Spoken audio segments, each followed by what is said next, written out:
Steph, what was kind of the vibe among the team when you got the news, and kind of take us through that process a little bit if you could? I mean, it was a little shock for sure. We had obviously paying attention to the latest current events and kind of all the conversations around what should be done in terms of the outbreak and I think when we found out that there weren't any fans, it's kind of just you don't really know what to expect. Been in this league for a very long time and never had to deal with anything like this, so. It'll be different. It'll be weird. Obviously, understand the perspective and the decision in terms of trying to do our part to stop the spread and keep people safe first and foremost, and deal with the repercussions of what that means going forward.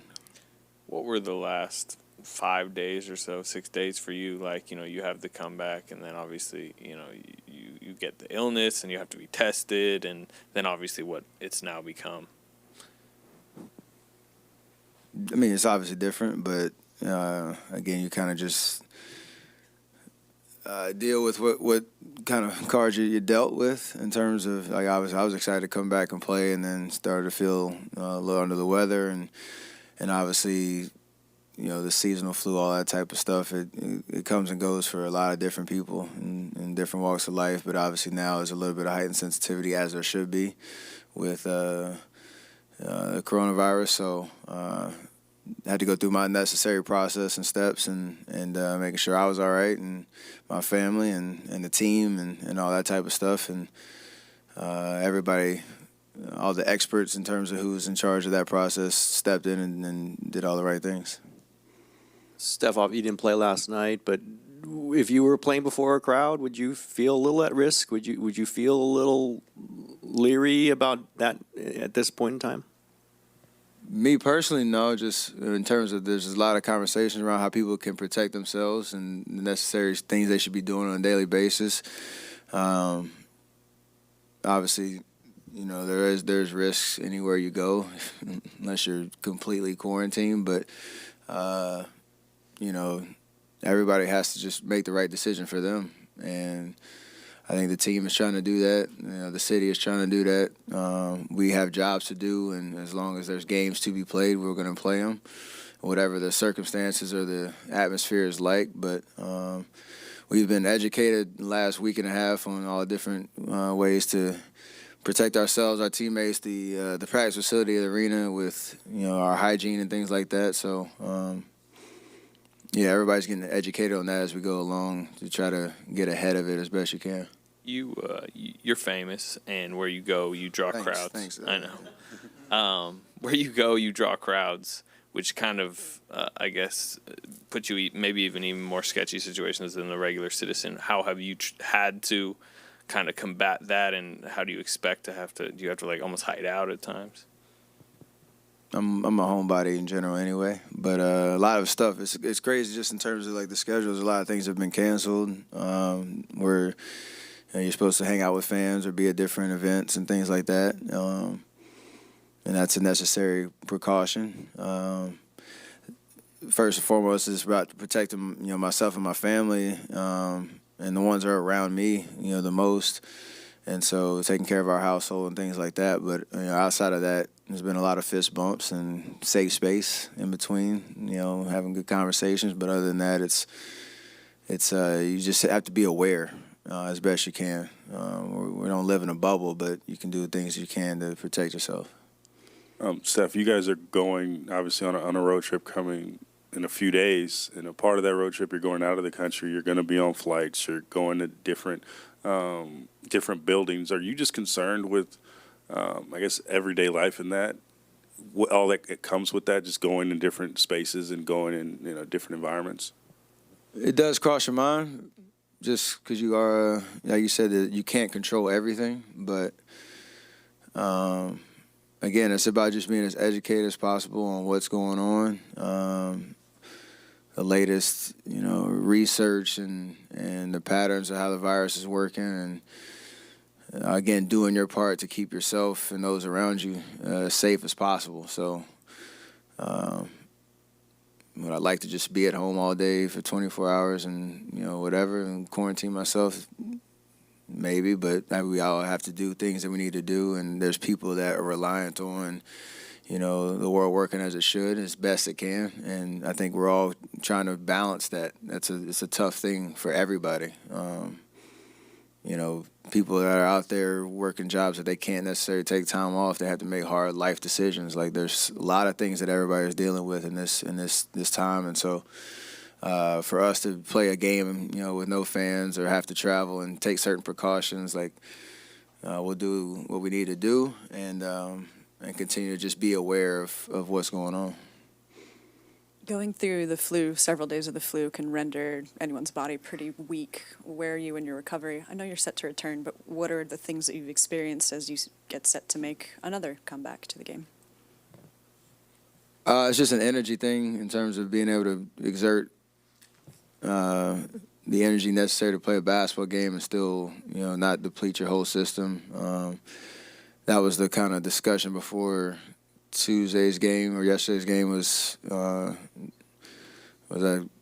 able to get up and down the floor and break a sweat and not, feel any side effects or anything like that, or feel just exhausted afterwards. And yesterday and today, getting some good workouts in were necessary and ready for tomorrow. So timing was tough. Obviously, coming back from 58 games and getting excited about getting a rhythm, and then you only get to play one and then have to miss another one. So, I'm excited to get back out there on the floor.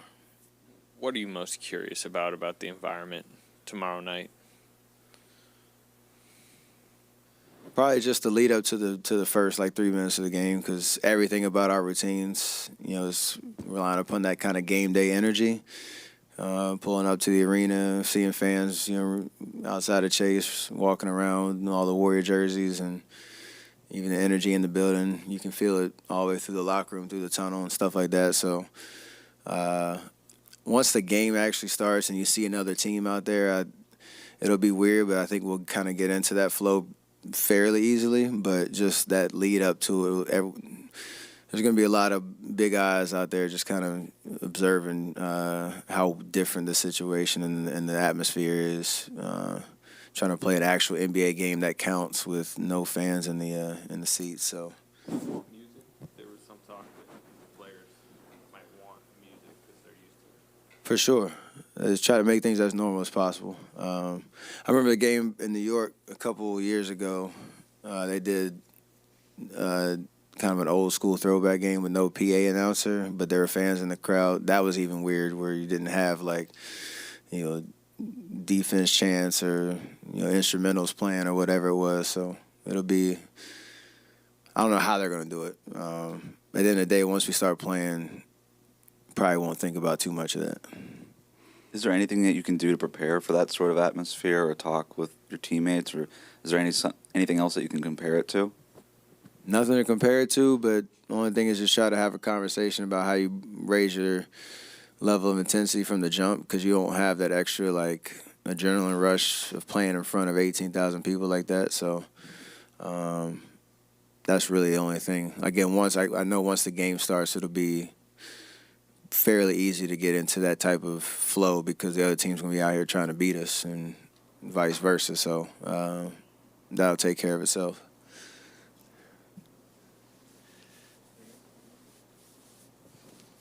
I know it'll be weird circumstances, but how will it be to see Kevin back in the Bay tomorrow?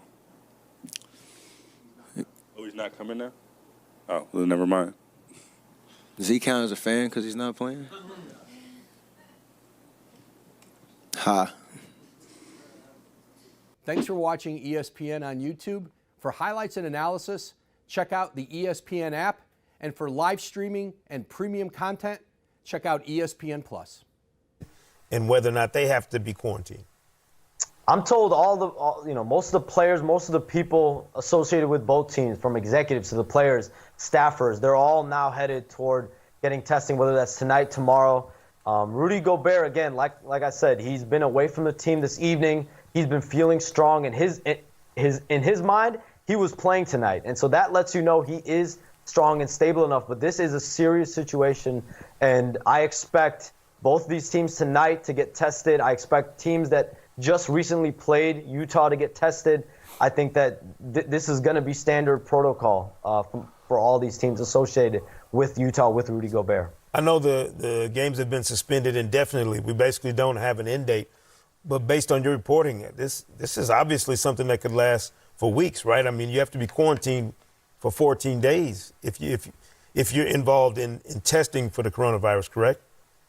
Yeah, I mean, you just saw the president come out and suspend travel for 30 days. You have, several NCAAs essentially shutting down fans from coming for the next 2-3 weeks.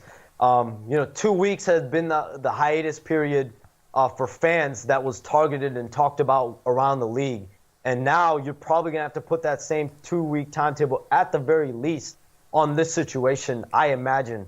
But this is an indefinite suspension. This is not something where I think the league is like, listen, in a week, we're going to be able to figure this out. This is something that has grave ramifications. And, you have players around the league now wondering, what does this mean for our paychecks? Is this a lockout type of situation where we're not going to be paid by the game? And so there's a lot of questions still surrounding all of this. Yeah, certainly there are financial ramifications, but let's be honest, that this has to do with the health and well-being of not just the players and team executives and team personnel, but any fan that has come into a game when you get 18,000 people in an arena together here. I mean, obviously now it seems like people are taking this seriously, but did you get the sense, Shams, leading up to this news from Rudy Gobert in Oklahoma City tonight, that players and coaches and team executives were taking this as seriously as it should have been taken? I think they were. I think that you don't know what it is until it affects you, right? And could you have said, the league should have probably gotten out ahead, maybe a day or two of this? Sure, you can say that. But I think for the most part, they were taking the lead of government officials, of mayors, of city officials, and wanted them to really lead the way. And once they were being cleared for play, I think that it was just up to the NBA. And now, the NBA was going to have a call tomorrow to finalize their decision to play with no fans. So the plan was to play games if Rudy Gobert doesn't get this illness now. The plan was to play. And so the fact that he has this now, that completely changed the NBA's mindset, their operations. Everyone understood that once that happened, we can no longer play. We need to shut down. League really had to pivot quickly from potentially games without fans to no games at all for the foreseeable future. It is crazy, as Trae Young tweeted earlier tonight, praying for everybody in this tough time. Other players reacting around the league, and ex-players are potentially still available. Jamal Crawford still not with the team, but he watches every single night, as we know. And Jaren Jackson Jr. trying to make sense of it like the rest of us. Much more of our coverage of this unprecedented event here on Game Time coming up. Of come in contact with, so that's a concern, and that's the prudent. That's why it's prudent for Adam to suspend the season until we get a hold of it and get a grasp of it. Evan Fournier, with a tweet just 15 minutes ago, was just on the phone with Rudy. He's doing good, man. Let's not panic, everyone. Well, I'm with you. It does sort of seem like the situation is, again, it's very quickly getting from point A to point Z. Royce Young back with us. Obviously, Royce had to interrupt our conversation with the most pressing news of the moment, which was that not just your game, but this game, for now, postponed. And I was talking to Woj, and I asked you the same question that I asked him. What sense, if any, do you have of who it is that's required to, in essence, allow these players to leave the locker room where they are currently held? The way I understand it, Scott, is until they're cleared, they can't leave. And I've asked multiple people at this arena when that might be. Could it be within an hour, 2 hours, midnight, tomorrow morning? Who would that and be, there's Royce? no sense of necessarily when that would happen. That's what I'm trying to figure out. Who is that? Like, I don't know if the NBA has somebody on call in Oklahoma City, like you're flipping through the Rolodex to find the coronavirus expert. Like, I'm not trying to be flippant here. I just feel like this entire situation is such where we have so little grasp on who that person would be that I'm just trying to figure out who that person is. One thing I could tell you is that we were even told here, because, there's some concerns about people in the arena, like what should they do? And they were advised it might not be a terrible idea for everybody to to self-quarantine for 24 hours if you came in contact with a player or a staffer. And they even told us that they have the tests. If you feel like your temperature rises or you're feeling some of these symptoms, that we're supposed to contact them, the teams, meaning the Thunder, and they have the mythical test that we could take. So really what I could tell you is that it's all entirely unclear. And I think even for the players back there in the locker room, this whole thing just kind of popped up out of nowhere because, again, Rudy Gobert is in Oklahoma City. He was never at the arena, but he was prepared to play in this game tonight if the test had come back negative for the virus. He was going to play in this game tonight, and that's why there was some confusion pregame whether he was in or out. Quinn Snyder claimed that he misheard a question after he said Gobert was actually out. Then Jazz PR came back and said that no, he's still questionable, and then they ruled him out. And as we can deduce from what then unfolded after, is they were waiting on the test results. And once they saw that Rudy Gobert tested positive, they not only ruled him out, but then it put this game in question and therefore the NBA season in question. Royce, this is something I find interesting, and I refuse to do that thing on TV where I feel like I try to make you a doctor, and I'm not being a doctor either. I'm just reacting honestly to the news that he felt well enough to play. I feel like in some ways that's sort of, is that telling? I mean, obviously he's a young person who's in peak physical condition, and from what I've read and what I gather, these are not people that are most susceptible to the most dire consequences. But I just find it odd that he has this, and yet he felt like he was going to try to play. He wasn't incapacitated to the degree where that wasn't even a possibility. I'm just curious your reaction to that. No, that's a great point, Scott, and I think it goes to show kind of the surreal nature of all this. You know, I'm watching all these players warm up pregame. These are all the same guys that were on the same flight as Rudy Gobert coming to this game. And, you know, you just kind of watched how everything unfolds pregame. Now, Gobert never came out to warm up because, again, he was never at the arena. Mm-hmm. But you look at how he has, you know, across the league, it's not just this arena, but there's 34 players that Rudy Gobert has technically come into contact with from 3 different teams, the Celtics, Pistons, and Raptors. So this thing is complicated in a number of different ways. So everybody's feeling it in this arena. And, you know, again, I watched ball boys rebounding for NBA players. You know, they're touching the ball, they're passing it back to them. I'm watching all the people in the arena. There's players sitting over on the side watching film pregame, the same spots that fans will then later take their seats. So everybody, it's inevitable that you're going to touch the same spaces as everybody else. And so that's why there's really just no protocol. I mean, the NBA couldn't prepare for this clearly, but there's no protocol for everybody's how they're supposed to handle it in the aftermath either. No, and obviously it's sort of the 6 degrees of Rudy Gobert. Everyone's just trying to figure out what contact might they have had with him as he has tested positive. Royce, appreciate it. We're going to go. I can tell you one thing about that, Scott. Go ahead. Okay, no, go ahead. If you got something very quickly. I was going to tell you one thing about that. Pre-game, Chris Paul actually walked over to the Utah bench and said, "What's wrong with Rudy?" And they all told him, "Get away." So that's kind of where people were at, even pre-game with this situation. All right, Royce, appreciate that. Rick Carlisle, now in Dallas. Beg your pardon, it's Mike Malone. Okay, we got Michael Malone, the Denver head coach, on. But it's not necessarily about basketball. Obviously, this is much bigger than basketball. I'm concerned about, you know, will my kids have school or not? I'm concerned, you know, are we all doing the right thing? Because this is obviously new territory. This is certainly a black swan event in my experiences, and so, you know, basketball actually becomes secondary. But in terms of basketball, you know, as I said earlier, nobody at the Dallas Mavericks is an expert on infectious diseases or their spread, and so this is not a situation where you fake it till you make it or try to sound or act important. The NBA has hired people with expertise in those areas, and they're working with people from the government and other expert areas, other people with expertise, and so we have to defer to them, and that's exactly what we'll do. And you know, if the NBA, you know, effectively, if 1 player, 2 players, whatever it is, already have it, you know, we'll have to act accordingly, and I think the NBA made the right decision. There's a Board of Governors meeting today, obviously. You know, it was before all the info about Utah was out there. But it was reported, you know, some owners, you know, most of the owners were in favor of playing games without fans. Some of them were interested in completely postponing the season. Where did you fall on that issue? I fall just in the exact place that I told you. I don't have the expertise at all, and I'm not in a position, you know, when it's something this critical, when people's health and the safety of our fans and customers is at stake, I didn't have an opinion. You know, and we said that effectively we'll go with what the NBA says because I'm smart enough to know what I don't know, and I'll defer to those who do. Mark, this evening on ESPN, you mentioned something about your concern for some of the employees, the part-time people that work here. Could you reiterate that? Yeah. In talking to when some of the things were coming up that we might not play games, and this was yesterday, I reached out to the folks at the arena and our folks at the Mavs to find out, what it would cost to financially support people who aren't going to be able to come to work.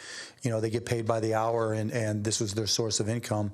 And so we'll do some things there. We may ask them to go do some volunteer work in exchange, but we've already started the process of having a program in place, and I don't have any details to give, but it's certainly something that's important to me. This has all transpired so rapidly. What are your feelings right now? I mean, when I heard Michael Finley saw the announcement, and I was just stunned. I mean, it was just like, I have this saying, life is half random, and this is the random side, where it takes twists and turns, and this is something out of a movie, and you just don't expect it to happen in real life, but that's the randomness of the world we live in. And so it's stunning, but we are where we are, and we have to be smart in how we respond. Again, as I just said, this is people's lives at stake. This isn't about basketball. This isn't about the Mavericks. This isn't about, when do we start, or do we start, or how do we start. This is a pandemic, a global pandemic, where people's lives are at stake. And I'm a lot more worried about my kids and my mom, who's 82 years old, and talking to her and telling her to stay in the house than I am about when we play our next game. Look, we have a lot of flexibility. I don't want to speak for Adam or the NBA, but in terms of the NBA basketball side of this, we have a lot of flexibility because there's nothing that happens after June 12th when we typically end our season. So, it's more important for us to get it right. Did you have any concerns about playing in a packed house tonight? No, I didn't really. I was actually shocked we had so many people, to be honest. I was half expecting there to be half full. The good news is that you could tell by the screaming and yelling, it was a very young audience, and so that probably makes a lot of sense. But no, I didn't have any reason to believe that anybody was put anybody else at risk.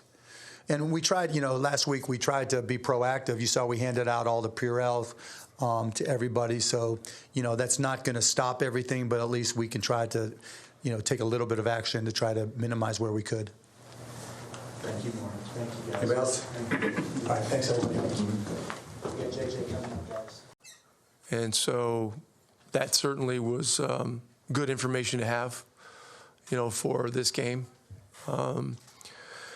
And, we played guys longer than we probably would have otherwise. But it's a game we wanted to get. It's a game our guys really wanted to get. And so they fought to get it. And once again, I can't say enough about Boban and how he hung in there from start to finish. DeLon Wright made some great defensive plays. He hit a huge three.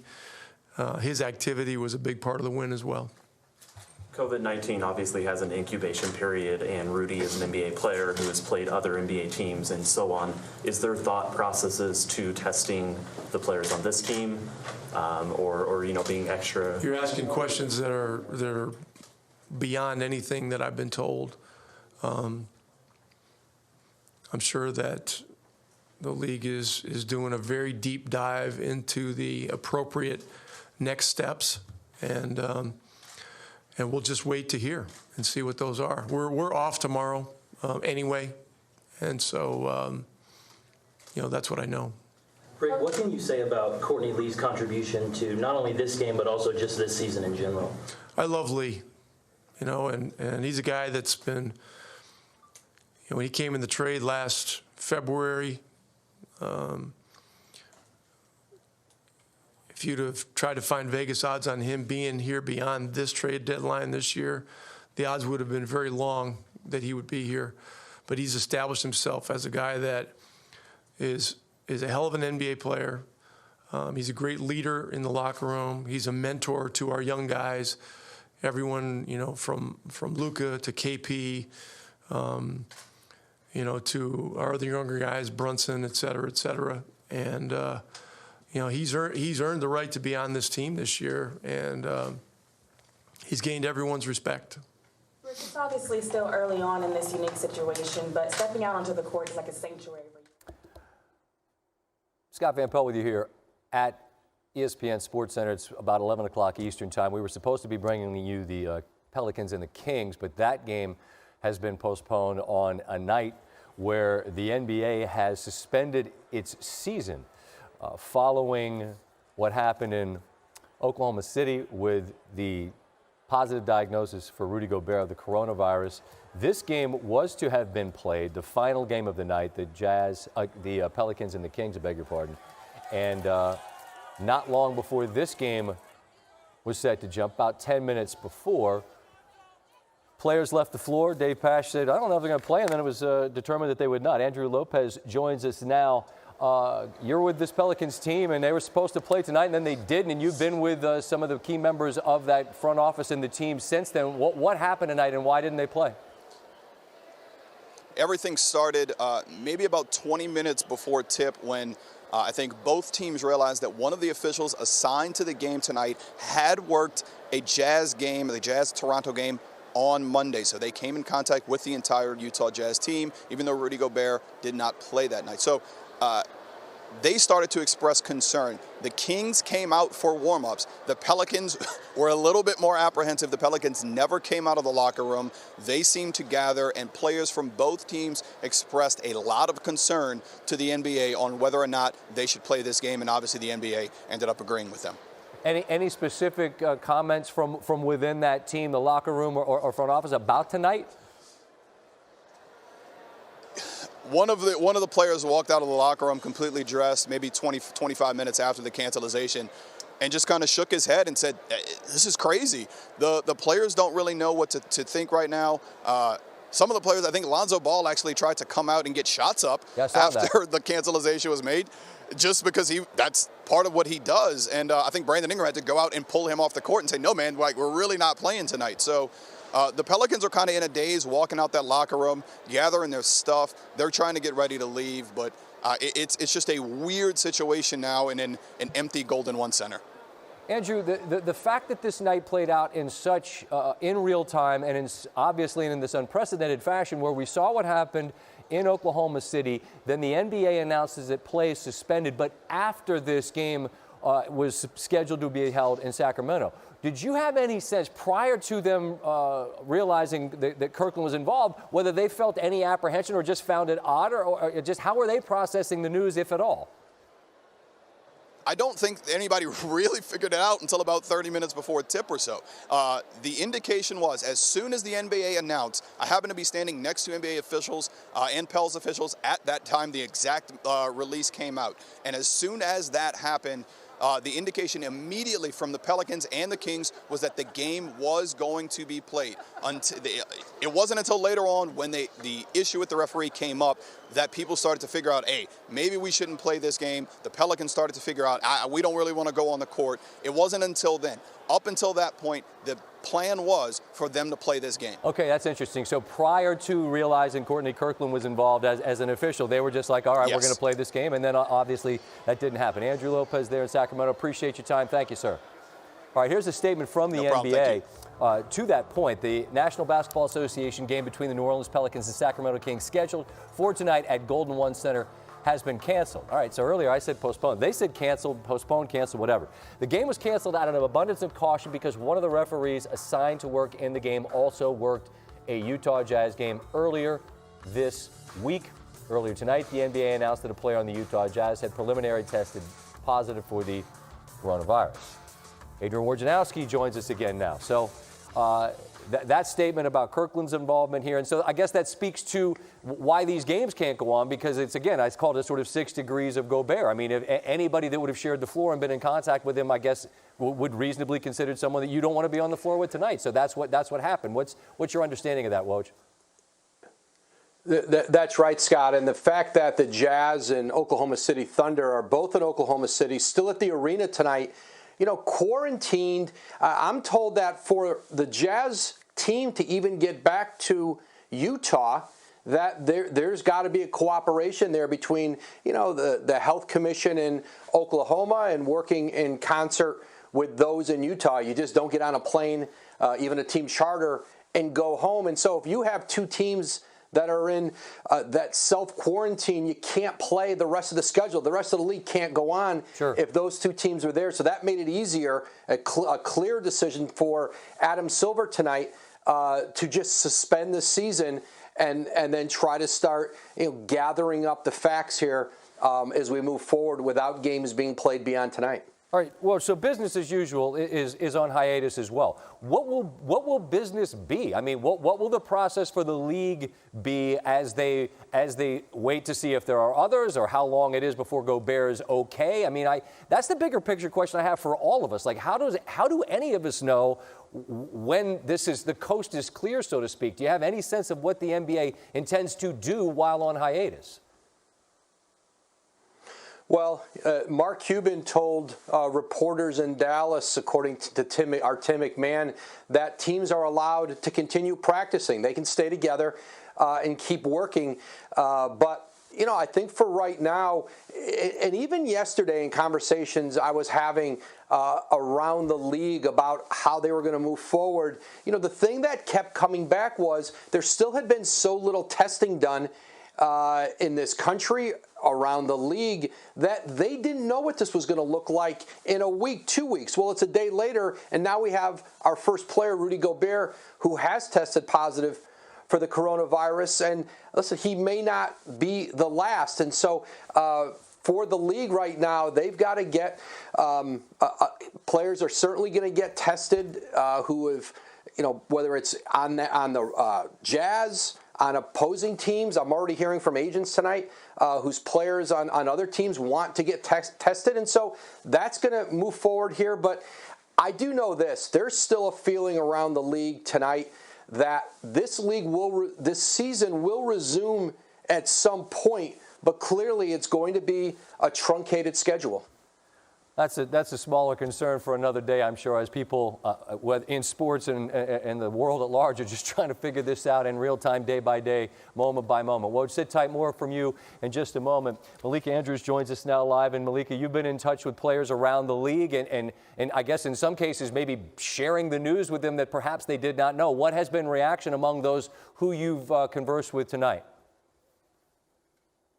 Yeah, Scott, the players, the coaches, even the staff members that I've talked to said that they received the news that the rest of the NBA season has been postponed until further notice through Twitter, through texting with reporters, through talking to their teammates.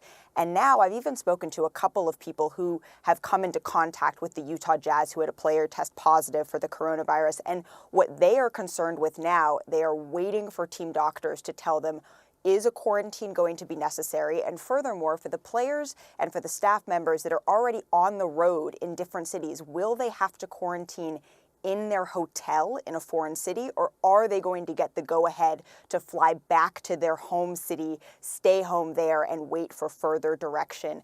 But a lot of the players that I talked to really didn't think it was going to come to this. As recently as 24 hours ago, a lot of them still felt like they weren't ever going to play in arenas without fans. And so all of this happened very rapidly. They're all in constant contact with each other, just kind of trying to sort out what the next steps could possibly be. There's a lot of questions that these guys have right now. Malika, how fearful are these guys? Not afraid of. I mean, the young and the well fit are not at the most risk here, but just sort of how afraid are those who've been in contact that aren't at home of that fact that they're going to end up sort of stuck somewhere, unable to go home despite whatever resources they might have at their disposal?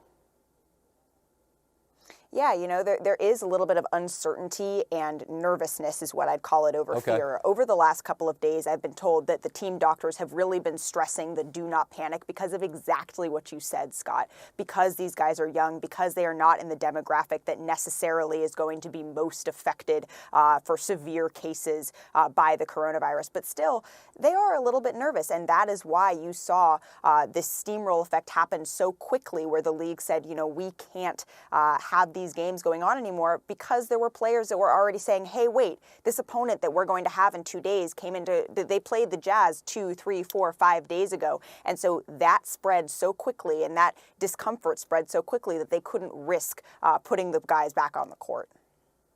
Do you have any sense that people in the league that you know thought that this was possible, tonight's eventuality, not playing in front of arenas with no fans, but not playing? It all happened very quickly. No, is the short answer. I think a lot of guys, I know a lot of guys that I have spoken to all said that they didn't think that it was going to happen without fans, let alone happen where the season got postponed. Just last night, guys were still joking about what is it going to be like without fans? Will we still have music? I had one player tell me, oh, the trash talking is going to be off the charts because we don't have to watch our mouths anymore. So that's what they were just beginning to be able to process. They hadn't even wrapped their brains yet around the fact that this could get far more serious and games could be postponed or canceled. Rudy Gobert was one who was joking earlier in the week, and now, ironically enough, he's patient zero, I guess you'd say, within the NBA. Malika, thank you so much for the time and the context. Always appreciate it.